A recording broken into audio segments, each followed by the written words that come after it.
안녕하세요. 여러분들과 함께 천일문 완성을 공부하고 있는 이기훈 쌤입니다. 자, 이번 시간부터는요, 챕터 6에 나와 있는 어순에 주의해야 하는 구문 파트를 알아볼 건데요. 어순에 대한 챕터죠. 여러분, 어순 하면 뭐부터 떠오르세요? 당연히 도치부터 떠오르시죠. 그런데 도치, 여러분들이 가장 공부할 때 어려워하는 파트잖아요. 그래서 이번 강의부터는 제가 조금 더 심혈을 기울여서 문법 설명을 할 겁니다. 그래서 문법이 투머치라고 생각하시는 경우가 많을 거예요. 그런데 제가 투머치인 문법을 설명할 때마다 이 파트는 모르셔도 됩니다 라고 알려드릴 거예요. 그래서 제가 수능 수준에서 필요한 어법과 공시 수준에서 필요한 어법과 편입 수준에서 필요한 어법들을 나눠서 설명을 할 거니까요. 여러분들은 제 설명을 듣고 이건 건너뛰어야겠다 라고 판단이 되시면 아예 영상을 넘겨버리셔도 되겠고요. 그냥 한 귀로 듣고 한 귀로 흘려보내셔도 상관이 없겠습니다. 아시겠죠? 그럼에도 불구하고 제가 문법 설명 꼼꼼하게 하는 이유는 천일문 완성 사실 돈 조금만 내면은 김기훈 선생님이 찍으신 영상으로 볼 수 있잖아요. 근데 제 영상을 보고 있다라고 하는 건 무언가 더 자세한 설명. 김기훈 쌤 같은 경우엔 한 시간에 막 세네 챕터씩 나가야 되니까 제대로 다루지 못하는 문법적인 요소들을 다뤄주지 않을까라고 기대하고 찾아오신 분들이 있을 거라고 생각을 하고 있거든요. 그 니즈를 충족시키기 위한 거니까 이 사람 왜 이렇게 앞서 나가지? 왜 이렇게 딥하게 나가지? 이런 생각이 들더라도 참고 봐주시면 감사드리겠습니다. 서론이 길었는데요. 바로 들어가 보도록 할게요. 제가 이곳에 필기하는 걸 좋아하는 이유는요. 여기엔 아무런 정보가 없잖아요. 근데 여기다가 필기를 하게 되면 여러분들이 문법과 함께 단어도 한 번 더 볼 수가 있잖아요. 그래서 여기다가 필기를 하고 있는 건데 이번 시간에 필기할 거 좀 많습니다. 그래서 여기다가 필기 안 하시고 따로 A4 용지에다가 하시거나 아니면 그냥 여기다가 필기 하시는 걸 권해드립니다. 한번 쭉 보도록 할게요. 자, 일단 어순에 대한 내용이니까요. 제가 어순에 대한 기본적인 상식들부터 설명해 드릴 거예요. 상식이 뭐냐? 어순을 결정하는 요인 두 가지입니다. 어순의 결정 요인. 자, 어순이라고 하는 거, 단어의 배열이라고 하는 건요, 물론 문법의 영향을 받습니다. 예를 들어서 우리 문장 오형식 배웠죠? 주어 다음엔 동사가 나와, 동사 다음엔 목적어가 나와, 목적어 다음엔 목적격 보어가 나와. 이런 식으로 문장 성분의 자리가 어느 정도 정해져 있는 것은 맞습니다. 그런데 이 녀석들이 도치, 전치, 후치, 전위, 기타 등등 이상한 이름들이 붙어가면서 막 앞뒤로 움직일 수도 있어요. 이렇게 되면 우리가 문장의 내용을 파악하는 게 굉장히 어려워지게 되겠죠? 그쵸?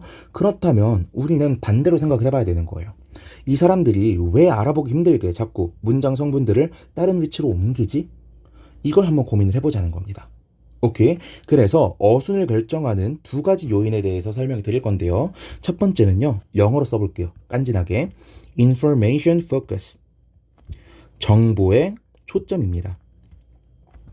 우리가 말을 할 때 모든 단어 하나하나가 똑같은 양의 정보를 담고 있다고 생각하시나요? 아니죠. 제가 지금 말할 때도 여러분들이 꼭 알아야 되는 사실이 있단 말이야 라고 하면서 있단 말이야 이렇게 강세를 줘가지고 말하는 부분이 있잖아요. 그렇죠? 그럼 제가 방금 말했던 여러분들이 알아야 할 내용이 있다라는 문장 속에는 어떤 정보가 담겨 있는 거예요? 여러분들이 꼭 알아야 할 정보가 있다. 꼭 알아야 할 정보가 있다라는 게 제가 초점을 맞추고 싶은 요소가 아닐까요? 여러분들이 뭐가 중요해? 알아야 된다는 걸 전달하고 싶은 거지. 그렇죠? 이와 같은 방법으로 영어 문장도요. 문장의 위치에 따라서 이 문장이 뜻하는 바를 전달할 수가 있습니다. 무슨 뜻인지 한번 볼게요. 영어 문장의 맨 앞부분은요. 보통 old information, 구정보가 나타나게 되고요. 문장의 맨 끝부분은요. new information, 문장의 신정보가 등장하게 됩니다.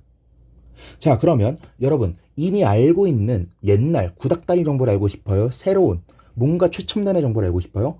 최첨단의 정보를 알고 싶죠. 그래서 신정보를 조금 다르게 말하면 내가 말하는 것에 있어서 초점을 받는 요소다라고 해서 focused 된 정보라고도 말을 하고요. 반대로 old information은요 이미 알고 있는 정보일 거 아니야. 그렇죠? 이 녀석에는 초점을 맞추겠어 안 맞추겠어요? 안 맞추겠죠? 그래서 unfocused 돼 있다고도 말을 합니다. 오케이. 조금 더 고급진 용어를 써보면요. 여러분들이 심리학을 공부해봤다면 한 번쯤 들어봤을 얘긴데, old information, 초점을 맞추지 않는다라고 하는 건, 자, 여러분들이 이렇게 배경을 보고 있습니다.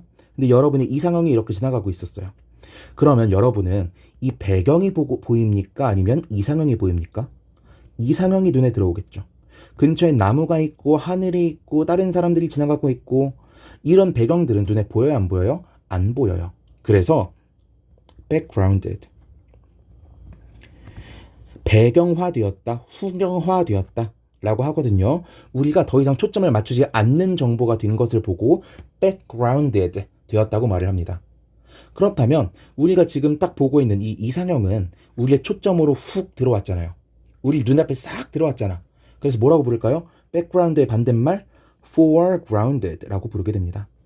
심리학에서도 쓰지만 언어학에서도 쓴다라고 하는 거, 문법에서도 쓴다라고 하는 거 이번 기회에 알아가셨으면 좋겠고요. 후경과 전경이라고 번역을 한다라는 사실도 알아가셨으면 좋겠습니다. 후경과 전경은요, 국어 빅문학 지문에서도 종종 나오는 표현이니까 알아두시면 좋겠죠? 자, 그렇다면요, old information과 new information 이렇게 구분을 했습니다. 자, 그렇다면 몇 가지 설명을 더 해봅시다. 자, 제가 초점을 맞추고 싶은 정보가 있어요. 그런데 얘를 문장의 맨 끝으로 보내고 싶지가 않아. 문장의 맨 끝으로 보내게 되면 사람들이 잘 안 봐줄 것 같아. 그래서 이 초점이 되는 정보의 위치를 안쪽으로 끌어오는 방법, 즉 위치를 바꾸는 방법이 있습니다. 이 위치를 바꾸는 방법은 뭘까요? 크게 두 가지로 나눌 수가 있겠죠. 첫 번째, 읽을 때. 두 번째, 쓸 때. 읽을 땐 어떻게 하면 돼? 세게 읽으면 됩니다. 우리가 액센트를 줘가지고 읽으면 된다고요. 근데 쓸 때는 어떡하죠? 쓸 때는 뭐 볼드체를 할 수도 있겠지만 우리가 뭐 시험 문제 풀 때 볼드체 쓸 건 아니잖아요. 그쵸? 쓸 때는 어떻게 하면 될까? 이럴 때 사용하는 게 바로 강조 구문이었던 거예요. 여러분, 강조라고 하는 걸 왜 쓰는 거야? 어떠한 정보에다가 포커스를 맞추고 싶으니까 쓰는 거잖아요. 그쵸? 아, 우리 지금 old information, new information에 대해서 배우고 있는데 new information을 강조하고 싶으면 문장 끝이 아니라 다른 위치에 둠으로써 조금 더 강조해주고 싶으면 어떻게 하면 된다고? 강조 구문을 쓰면 된다고요. 강조 구문의 종류로 우리 뭐 배웠는데 이때 강조 구문 배웠고요. 제가 유사 강조 구문이라고 알려드렸던 유사 분열문이라고도 알려드렸던 WH 강조 구문도 있었습니다. 오케이. 자, 그러면 신정보에 대해서 우리가 알아야 될 문법 포인트에 대해서는 알아봤습니다. 자, 그러면 old information에 대해서도 한번 알아볼까요? 정보가 old하다라는 건 무슨 뜻이라고? 이미 알고 있다는 뜻이라고요. 이미 알고 있다는 뜻은 뭐냐면요. 우리가 그것에 대해서 이야기를 해도 된다라는 의미입니다. 무슨 뜻이냐면은 제가 여러분들한테 지금 이렇게 말씀을 드릴게요. 민석이 진짜 멍청해요. 다시 말씀드릴게요. 민석이 진짜 멍청하다고요. 이 말을 들은 여러분들은 뭔 생각부터 드세요? 민석이가 누군데? 이 생각부터 드시잖아요. 그쵸? 반면에 제가 이렇게 말씀을 드릴 겁니다. 이번에 빅뱅 컴백했대요. 빅뱅이 컴백했어요. 그럼 여러분들 뭐라고 생각하죠? 아, 빅뱅 컴백한 지 오래됐는데. 아, 빅뱅이 누군지는 아는 사람들이 가질 수 있는 그런 반응을 하실 거 아니에요. 그렇죠? 이미 정보가 오래됐다라고 하는 건 너도 알고 나도 안다는 뜻이라고요. 그렇다 보니까 우리는 서로 아는 공통 접점에 대해서 얘기를 할 수가 있게 됩니다. 그래서 걔를 about what, 대화의 주제로, 대화의 소재거리로 쓸 수가 있어요. 오케이? 그런데 우리 문장의 구성을 볼 때 문장 맨 앞에 나오는 게 뭐였죠? 주어였었잖아요. 아, 주어가 왜 맨 앞에 나오는 거야? 민석이는 멍청하다. 민석이가 지금 어디 나와 있어요? 주어 자리에 나와 있죠. 빅뱅이 컴백했다. 빅뱅이 어느 자리에 나와 있어요? 주어 자리에 나와 있잖아요. 그쵸? 아, subject position. 주어 자리라고 하는 건 내가 문장에서 뭐에 대해서 말할지, 누구에 대해서 말할지를 밝혀주는 장소였었구나. 그런데 주어 자리에 나온다는 건 무슨 의미의 가능성이 높으냐? 이미 듣는 사람도 말하는 사람도 서로 알고 있는 요소일 가능성이 높겠구나라는 겁니다. 그래서 우리가 문장을 쓰다 보면요. 한국어도 마찬가지인데 이런 구성을 많이 보게 됩니다. 이 세상에는 굉장히 다양한 음식들이 존재한다. 그런데 그 음식들은 우리가 너무 흔하게 먹고 있기 때문에 맛있는 것이라고 인식하지 못한다. 맛이라고 하는 것은 우리가 평소에 먹어왔던 것의 기억을 바탕으로 평가를 내려줄 수가 있다. 이 평가라고 하는 것은 사람마다 다르게 내려진다. 다르게 내리게 된다. 평가가 다르게 내려진다는 사실은 제가 지금 뭐라고 말하고 있는지 아시겠어요? 문장 맨 끝에서 말했던 걸 앞으로 당겨와. 문장 끝에서 말했던 걸 앞으로 당겨와. 이런 식으로 계속 쓸 수가 있다고요. 왜? 문장 끝에 있다라고 하는 건 new information, 새로운 정보라는 뜻인데 한 번 말한 이상, 한 번 새로운 정보로서 말해진 이상 이제 너도 알고 나도 아는 정보가 돼버렸죠. 과거엔 new information 혀가 꼬이네요. 과거엔 new information이었던 게 이제는 old information이 되는 거죠. 이렇게 계속 new old, new old, new old, new old 이렇게 얘기하는 게 바뀌어 나가게 된다는 겁니다. 오케이. 그래서 이 old information의 특징은요. 두 번째, 앞에 이야기됐던 걸 이어받는 경향이 있습니다.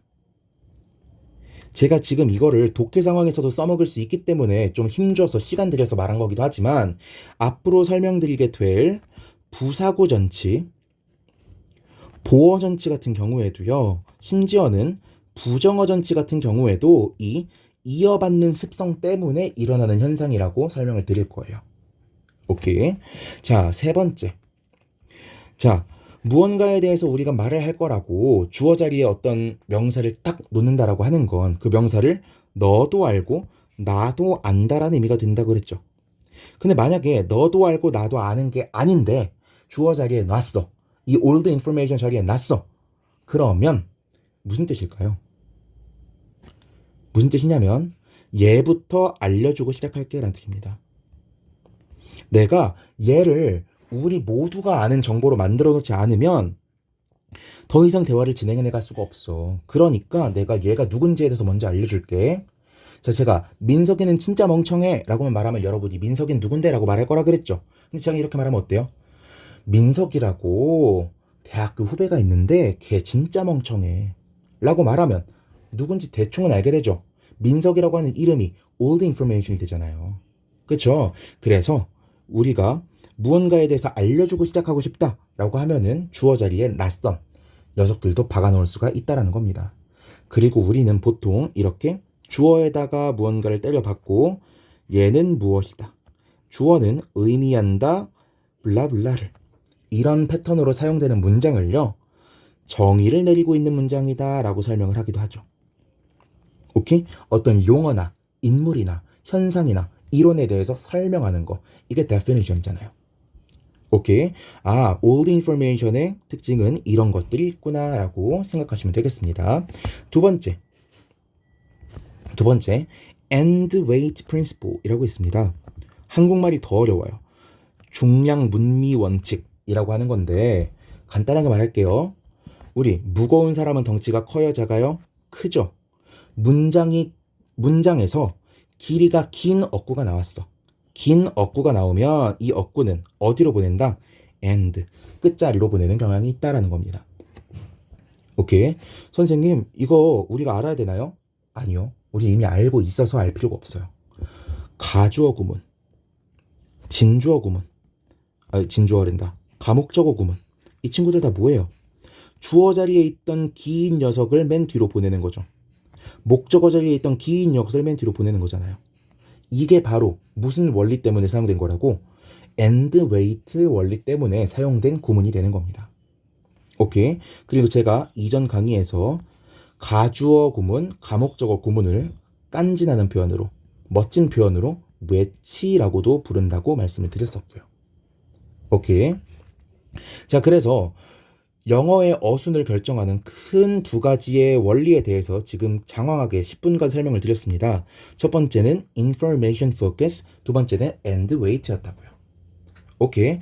자, 이걸 끌고 가볼게요. 아직까지는 수능 수험생들도 들어놓으면 좋은 겁니다. 두 번째, 주제화. 영어로 topicalization에 대해서 설명드릴 거예요. 자, topicalize, 뭐뭐 ize가 나오면 무슨 뜻이에요? 뭐뭐 화하다는 뜻이잖아요. 뭐뭐 화한다라고 하는 건 원래는 아니었던 걸 맞게 만든다는 거죠. 근데 topicalize라고 하니까 subject의 다른 의미가 뭐예요? topic이잖아. 그쵸? 아, topic으로 색깔이 안 바뀌었네. topic이 아니었던 걸 topic으로 만드는 걸 topicalize라고 하겠죠. 그쵸? topic이랑 똑같은 단어가 뭐였어? subject였잖아. subject의 위치는 어디였어요? 문장의 맨 앞이었었죠. 그럼 topicalize는 조금 더 쉽게 말하면 무슨 뜻이 되는 거예요? 무언가를 맨 앞으로 보내는 것을 topicalize라고 하겠죠. 오케이. 맨 앞으로 보내는 현상을 저는 조금 멋있는 표현으로 전치시킨다라고 부를 거고요. 조금 더 멋지게 영어로는 preposing 시킨다. pose가 두다라는 뜻이니까 앞에다 둔다라는 거죠. preposing 시킨다라고 설명을 할 겁니다. 아, 선생님, 그러면 지금 topicalization이라고 하는 어려운 말을 왜 이렇게 강조해서 설명하고 있어요? 이걸 물어볼 게 아니라 여러분들은 이걸 왜 이렇게 길게 설명했는지를 물어보셔야 돼요. 전 여러분들한테 도치에 대해서 제대로 설명드리고 싶어서 긴 설명을 덧붙인 겁니다. 자, topicalization, 주제화를 시킨다라고 하는 건 어떤 요소를 문장의 맨 앞으로 보낸다라는 뜻이라 그랬죠. 자, 전치에 대해서 한번 설명을 드려볼게요. 문장의 맨 앞으로 보내는 표현. 전치에는요, 크게 두 가지 종류가 있습니다. 이거 저번 시간에 들은 것 같지 않나요? 첫 번째는 도치를 유발시키는 거고요. 두 번째는 도치를 유발하지 않는 거예요. 도치를 유발하는 전치 요소는요, 크게 세 가지가 있는데요. 첫 번째, 부사구. 두 번째, 보어. 세 번째, 부정어입니다. 그리고 도치를 유발하지 않는 요소는요, 목적어가 있어요. 그리고 제가 전 시간에 설명을 드렸던 것처럼 부사구 도치, 보어 도치를 묶고 부정어 도치랑 좀 구분을 할 건데요. 왜 구분을 하냐면 둘은 도치를 시키는 방식이 다릅니다. 부사구랑 보어 도치는요, 그대로 도치라고 부르는 현상을 일으키고요. 부정어 도치는요, 의문문처럼 도치라고 부르는 현상을 일으킵니다. 오케이. 다음 시간에 저는 그대로 도치라는 말을 조금 더 멋있게 SVI라고 부를 거고요. 의문문처럼 바꾸는 걸 SAI라고 하는 멋진 표현으로도 부를 거예요. 다음 시간을 들어야지 뭔 뜻인지 알 수 있겠죠. 자, 그렇다면요, 제가 앞에 터픽에 대해서 왜 이렇게 길게 설명을 했느냐? 우리가 부사구 도치, 보어 도치, 부정어 도치, 목적어 도치라고 배워왔던 것들의 이름이 사실은 부사구 도치가 아니라 부사구 전치에 의한 도치, 보어 전치에 의한 도치, 부정어 전치에 의한 도치 라고 불리는 게 맞았다라고 하는 용어의 수정을 조금 말씀드리고 싶었던 거고요. 두 번째, 맨 앞으로 보내는 이유가 뭐라 그랬죠? 주어랑 비슷한 위치에 보내기 위해서. 주어랑 비슷한 위치에 보내는 이유가 뭐라 그랬죠? 주제, 터픽으로 만들기 위해서. 토픽의 특징 중에 하나가 뭐라 그랬죠? 이미 서로가 알고 있어서 얘에 대해서 말할게 라고 말해도 상관없는 거라고요. 오케이? 다르게 말하면 이미 얘가 너도 알고 나도 아는 정보가 됐잖아요. 왜? 앞에서 얘기를 했으니까. 더 다르게 말해볼까요? 굳이 왜 부사구나 보어나 부정어를 맨 앞으로 쓰겠어? 바로 앞문장에서 그것에 대한 얘기를 한 거야. 바로 앞문장에서 그것에 대한 얘기를 했다 보니까 그걸 이어받아서 쓰고 싶은 거예요. 조금 더 매끄럽게 문장을 연결시키기 위해서 쓰는 게 전치라고 하는 거라고요. 여러분들 흔히 강조를 위해서 부사구 도치, 보어 도치, 부정어 도치 쓴다고 하잖아. 강조를 위해서 쓴다라고 설명하는 문법책이 많이 없다고요, 실제로. 잘 생각해보면은 부사구 도치나 보어 도치 예문을 보여드리면 조금 더 알 수가 있겠지만 놀이터에서 있었단 나는 이라고 할 때 놀이터에서 있었다 나는 이렇게 강조하는 거 좀 이상하지 않아요? 그쵸? 부사구 자체를 강조해서 어디다 쓸 건데 쓸 데가 없잖아요. 우린 뭐라고 이해하는 게 더 나은 거야? 앞문장에서 나는 도착했다 놀이터에, 그 놀이터에서 있었다 나는, 이렇게 말을 하고 싶으니까 전치를 사용한다고 보는 게 조금 더 올바른 설명인 거죠. 오케이? 지금까지 어떤 학원에서도 여러분들이 이런 내용에 대해서 심도 있게 배운 적이 없을 겁니다. 왜? 저 지금 나름 간단하게 설명한다고 하고 있는데 벌써 20분 들었잖아요. 학원생들이 이걸 왜 가르칩니까? 알고 있어도 안 가르치지. 오케이? 하지만 유튜브고 여러분들이 선택해서 보는 영상이기 때문에 저는 맘 놓고 설명을 드릴 수가 있었고, 이 지식이 여러분들의 영어 공부에 앞으로 쭉 함께 할 거라고 믿어 의심치 않습니다. 됐죠? 됐죠? 자, 그럼 주제화에 대해서 설명을 드렸습니다. 그 다음 외치인데요. 외치가 뭐라 그랬어요? 영어로는 extraposition인데 제가 아까 말씀드렸던 가주어, 진주어 구문을 만드는 거라 그랬죠? 근데 외치에 대해서는 설명하지 않을 겁니다. 왜냐면 제가 예전에 너무 길게 설명을 해놨어요. 조간편, 천일문 완성 조간편의 챕터 5 상관억구 파트를 가보시면요. 페이지는 22페이지입니다. 여기에 가보시면 제 강의를 쭉 들어오셨던 분들은 필기가 아주 장황하게 되어 있는 걸 보실 수가 있을 거예요. 그리고 강의까지 알려드릴게요. 9강을 보시면 문법 설명을 들을 수가 있고요. 10강을 들으시면 관련된 구문 해설을 들으실 수가 있습니다. 그러니까 그거 보고 오세요. 궁금하신 분들은. 근데 굳이 보실 필요 없습니다. 가주어 구문 다 아시잖아요. 과목적어 구문 다 아시잖아요. 모르시는 분들은 천일문 완성을 하시면 안 될 가능성이 높습니다. 마지막 전위에 대해서 설명을 드릴 건데요. 어순을 바꾸는 것 중에서 가장 특이한 게 바로 이 전위라고 하는 친구입니다. 영어로는 dislocation이라고 하는데 얘는 제가 경우의 수다라고 이름을 붙일 거예요. 제가 경우의 수라고 이름을 붙이는 건 몰라도 된다는 뜻입니다. 여러분들이 독해 상황에서 어떤 문장을 봤는데 얘를 한 번이라도 들어본 적이 있어. 그러면 조금 더 이해하기가 편하겠죠. 몰랐어도 이해는 할 수 있겠지만. 근데 한 번도 본 적이 없어? 그럼 여러분들이 이 경우의 수, 문장이 이렇게도 생길 수 있구나라고 하는 경우의 수를 아예 배제하고 보려고 할 거 아니에요. 그러니까 경우의 수로 설명을 드리는 거고, dislocation은 편시생 말고는 아무도 몰라도 됩니다. 공시생조차도 볼 필요가 없어요. 그래서 그런 의미에서 더 간단하게만 설명을 드릴 겁니다. 전위의 종류는 크게 두 가지가 있어요. 좌측 전위, left dislocation, right dislocation. 자, left dislocation이랑 right dislocation은 제가 예문으로 보여드릴 거예요. Her parents, they seem pretty uncaring. right dislocation도 보여드리면요. They seem pretty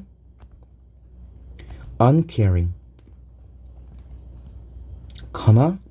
her parents. 자, 생긴 꼴만 봐도 문법 규칙을 좀 알 것 같지 않나요? 자, 컴마가 없다고 생각을 해봅시다. 컴마가 없다고 생각을 해봐요. 그러면 문장 분석해보자고요. They, 주어, seem, 동사, pretty uncaring, 보어. 완벽한 문장이죠. 빠진 요소가 단 하나도 없습니다. 그런데 앞에 뭐가 붙어있어? her parents라고 하는 게 붙어있잖아요. 그리고 직관적으로 여러분들은 알아볼 수가 있을 겁니다. 이 they가 가리키는 게 누구라는 걸? her parents라는 걸. 오케이? 그러니까 얘가 되게 특이한 거예요. 우리가 지금까지 배워왔던 구문적인 특성이랑 좀 다르니까. 자, 이런 구문을 왜 쓰게 되냐면 her parents, they seem pretty uncaring. 다시 읽어볼게요. her parents, they seem pretty uncaring. 읽다 보면요, 이 쉼표가 있는 부분에 반드시 한 박자 쉬게 됩니다. 즉, 내용과 내용을 한번 딱 분리시켜 놓는 듯한 느낌을 줄 수가 있어요. 그래서 her parents, they 이런 식으로 쓰게 되면은 얘를 마치 대명사로 보겠다는 의미가 되는 겁니다. 야, 너네 걔네 엄마 알지? 걔네 엄마. 그 사람들이 이렇게 말하는 문장이랑 똑같아지는 거예요. 한국어로 조금 더 자연스럽게 해볼까요? 야, 그 민석이 있잖아, 민석이. 걔가 글쎄 이렇게 쓰는 거랑 똑같은 문장이라고요. 오케이? 내가 지금 말하려고 하는 이 대상이 너 진짜 얘 알고 있잖아. 얘 완전 구정보잖아. 라고 하는 걸 강조하고 싶을 때 쓰는 게 left dislocation입니다. 오케이? 원래 문장보다 더 왼쪽으로 보냈으니까 더 topicalized 된 거고 더 old information이 된 거죠. 됐죠? 그렇다면 right dislocation 어떻게 되는 거예요? they라고 써놨어. 그런데 뒤에서 이 they가 가리키는 대상을 말해주고 있잖아요. 얘는 조금 달라요. 얘 같은 경우에는 야, 걔네 진짜 무책임하지 않냐? 걔네 부모님 있잖아. 이런 느낌인 거예요. 내가 일단 말은 해놨는데 애들 표정을 보니까 누구에 대해서 말하는지 잘 모르는 것 같아. 그래서 아니 얘에 대해서 말하는 거라고 라고 뒤늦게라도 말해줄 때, 이럴 때 사용하는 게 우측 전위라는 표현입니다. 알 필요 있겠어요, 없겠어요? 별로 없겠죠. 왜? 여러분들 이거 문장 보기만 해도 they가 누구 가리키는지 알아볼 수 있었잖아요. 그쵸? 독해 상황에서도 다 알아볼 수 있을 거니까 너무 쫄지 마시고, 전위에 대해서 공부하시는 거 아닙니다. 저는 경우의 수로 그냥 보여드린 것 뿐이에요. 아시겠죠? 만약에 이 강의를 보고 있는 임용고시생이라던가 이런 분들이 있다면, 혹은 영문과생이 있다면, 한 가지 문법 포인트만 설명을 드리면, her parents, 이 dislocated 된 이 파트들은요, 당연히 뭐일 수밖에 없을까? 한정적일까요? 비한정적일까요? 조금 더 말을 쉽게 해볼까요? 특정인일까요? 아니면 범위가 정해지지 않은 뭐 a child 이런 표현이어야 될까요? 한정적이어야겠죠. 왜? 내가 지금 누구에 대해서 말할 건지 머릿속으로 생각해놓고 말하는 거잖아. 그쵸? 뒷담 깔 때 아무 나라를 뒷담 깔 수 있어요? 야, 그 한국인 있잖아, 한국인. 걔가 급식을 안 먹는데 이렇게 뒷담을 깔 수 있냐고요? 없잖아요. 야, 있잖아, 기훈이 걔 돈이 없대. 이런 식으로 뒷담을 깔 거 아니야. 그쵸? 반드시 여기에는 관사나 정관사나 소유격 같은 게 붙은 한정 명사구가 나와야만 한다라는 거 같이 포인트로 가져가셨으면 좋겠습니다. 자, 이번 시간에는요, 여러분들이 앞으로 수업을 들을 때 있어서 참고가 될 만한 요소들을 다 설명을 드리려고 굉장히 TMI들을 많이 풀었습니다. 제가 여러분들한테 알 필요 없다라고 말한 거는 dislocation밖에 없고, 굳이 안 들어도 되는데 여러분들이 이미 알고 있을 거라고 말한 건 extraposition, 외치밖에 없는데요. 사실 여러분 듣고 있는 분들 입장에서는 이것도 내가 알아야 돼? 내가 이것까지 공부를 해야 돼? 난 학자가 될 게 아닌데? 라고 생각을 하셨을 수도 있습니다. 하지만 30분이라고 하는 시간이 길다면 길지만 짧다면 짧은 시간이잖아요. 여러분들이 도치에 대해서 앞으로 어떻게 접근을 할 수 있을지에 대해서 그 원리를 조금이나마 제대로 설명드릴 수 있었던 시간이었다고 저는 개인적으로 생각을 합니다. 이번 시간 이렇게 마치도록 하겠고요. 다음 시간부터는 유닛 21 어순 변화를 알아보게 될 건데, 어순 변화 챕터에서 문법 포인트가 너무 많습니다. 미리 예고할게요. 한번 예습하고 오세요. 예습하고 나서 강의를 들어야만 합니다. 문법을 예습하려고 하지 마시고요. 그냥 한번 쭉 해석해 보려고 해보시고, 내가 시간이 없어서 복습은 할 수 있는데 예습은 못할 것 같아요 싶으신 분들은 제가 지금 말씀드리는 번호만 해보고 오세요. 몇 번이냐면 213번. 얘만 예습하고 오셔도 충분히 다음 시간에 많은 걸 배워가실 수가 있겠고, 하나만 더 하고 싶다 214번까지 하고 오시면 너무너무 좋겠습니다. 아시겠죠? 자, 이번 시간 여기서 이렇게 마치도록 하겠고요. 이번 강의 들으시느라 고생 많으셨습니다. 다음 시간에도 여러분들을 만나뵐 수 있었으면 좋겠고요. 이번 강의가 도움이 되셨다면 좋아요와 구독 눌러주시면 너무 감사드리도록 하겠습니다. 수고 많으셨습니다.